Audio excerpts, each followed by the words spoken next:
kasuwar lamban zango ai da wuri zan je in ba akuyan nan abinci ta ci ta koshi din ne kasuwa insha Allah.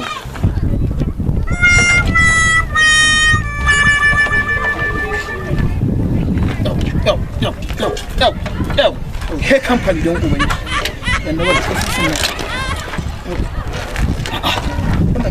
ba Malam lafiya?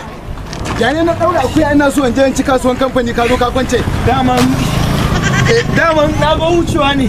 Sai ta ce mu akuya na tunda naga gidan ku ne ta ce min to tunda mun saba ta ce min malam na ku dama idan Allah malam ka koya min mashin. Shi ne ce to ai ba damuwa ne mashin ne zan koya min. Akuya? To ka sauke ta iya. In dai wannan akuyar ne ta daɗe da iya mashin sauke ta. Ke kin saki iya mashin ne zaki ce koya maki mashin. Dala sauka ki ba mu. Dama ki saki dala sauka. Sauka ta iya sauka. Dama ke kin saki iya mashin ne zaki ce koya maki mashin. Kai yanzu akuyar ne zaka ce za ka koya mata mashin. Ita ta ce koya mata mashin. Kai a duniya wallahi.